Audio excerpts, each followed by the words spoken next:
आपने कहा कि बहुत यूनिक लोग थे जो आम आदमी पार्टी में आए।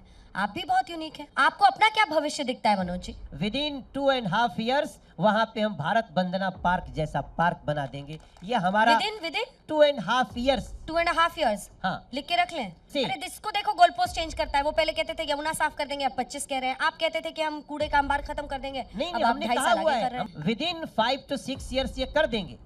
अगर अरविंद 5 तो निकल गए। नहीं नहीं निकला, मैं दुखी हूँ।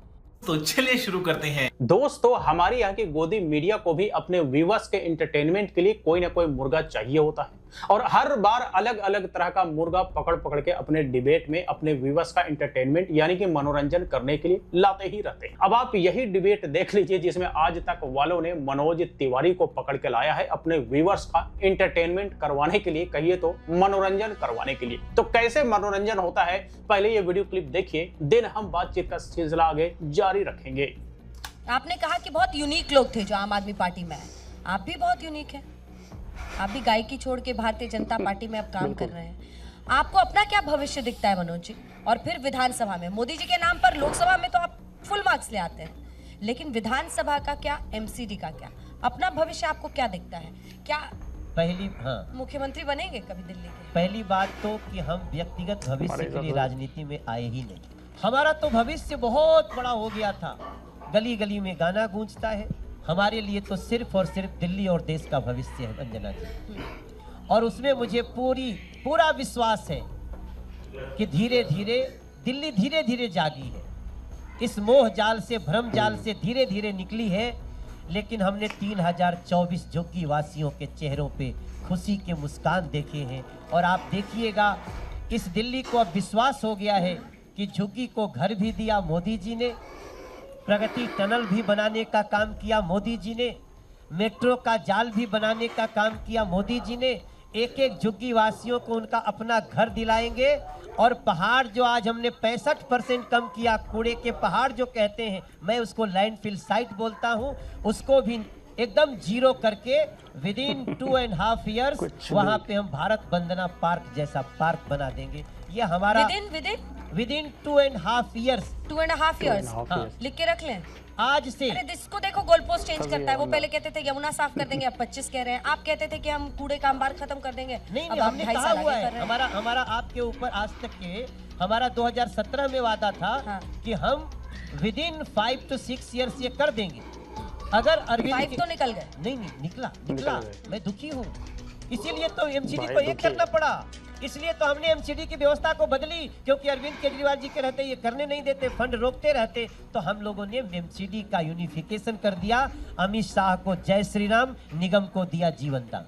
अच्छा चलिए बताइए कि जो कूड़े के इर्द गिर्द अरविंद केजरीवाल खुद वहां गए, और वहां पे आपने देखा अलग अलग जगहों पर उन्होंने कह दिया एमसीडी कुछ काम नहीं कर रहा, कूड़ा काम है इनका। अगर वही लोगों के टॉप ऑफ माइंड फोर्थ को रह जाता है तो क्या कीजिएगा? कि क्या ये डर सता रहा है, और क्या होना चाहिए आपकी तरफ से? क्या है आखिरी सवाल? देखिए, जनता का डर होना भी चाहिए। जनता के सामने हम परीक्षा दे के गए हैं, तो अगर कोई ये कहता हम जनता से डरते नहीं, तो वो अरविंद केजरीवाल कह सकते हैं। हम जनता का सम्मान भी करते हैं, जनता से डरते भी हैं, लेकिन हमने जो कहा था वो किया है। जिस व्यवस्था में एमसीडी आत्मनिर्भरता खो चुकी थी, हमने उस एमसीडी को नरेंद्र मोदी जी ने वापस आत्मनिर्भर बनाया है। हमने अब तक जो किया है दिल्ली की जनता को अच्छी तरह पता है। हमने पार्क बना के दिया, वो शराब की दुकान बनाने में लगे हुए थे। हमने पार्क में लोगों को अच्छी सांस दी, वो मंदिर के सामने, मस्जिद के सामने, गुरुद्वारे के सामने, स्कूल के सामने शराब की दुकान खोल रहे थे। दिल्ली डिसाइड करेगी कि स्कूल, मंदिर, मस्जिद, गुरुद्वारे के सामने शराब की दुकान चाहिए या पार्क चाहिए। दिल्ली के लोग फैसला करेंगे, उसको हम लोग बड़े आशा और सकारात्मकता के साथ स्वीकार कर रहे हैं। मोदी जी के पोस्टर्स आपने दिल्ली में भी लगा दिए, मतलब बताइए एमसीडी चुनाव हो। मंगल ग्रह पे भी लगा है।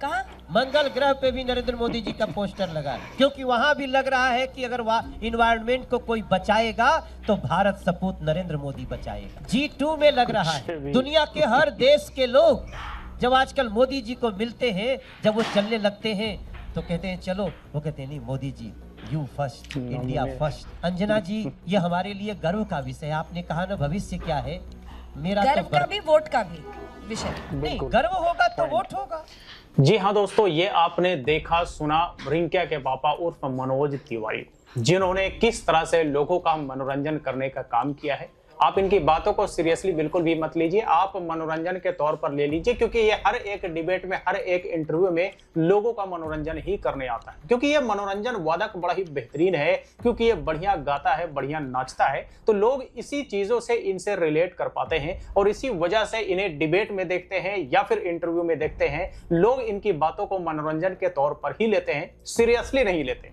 यानी कि अभी सुना, सुबह भूल गए, क्योंकि भाई अगले दिन कोई और मनोरंजन करेगा, यह हो सकता है यही आकर के मनोरंजन कर दे। तो ऐसे ऐसे बीजेपी में नेता दिखते हैं जिनके पास बात तो करने के लिए बहुत कुछ होता है, लेकिन लॉजिकली बात करने के नाम पर ये एकदम बिल्कुल जीरो होते हैं। मुझे नहीं पता कि इसे पॉलिटिक्स में क्यों रखा गया है, या फिर बीजेपी वालों ने जानबूझ करके इसे अपने यहाँ मनोरंजन करने के लिए रखा होगा, मुझे नहीं पता। लेकिन गोदी मीडिया खूब मनोरंजन करवा रही है अपने व्यूअर्स का, और मैंने सोचा कि क्यों ना इसी बहाने हमारे व्यूअर्स का भी मनोरंजन इस मनोरंजन वादक के द्वारा हो जाए, कहिए तो मनोज तिवारी उर्फ रिंकिया के पापा के द्वारा हो जाए। तो चलिए, आज तक के लिए इतना ही। इस पर आप अपनी राय हमें कमेंट बॉक्स में लिख करके दे सकते हैं। फिर मुलाकात होती है किसी नए वीडियो के साथ, तब तक के लिए बाय। मेरा ये चैनल सब्सक्राइब करें और मेरे हर अपडेट आपको मिले, इसके लिए बेल आइकन जरूर दबाइएगा।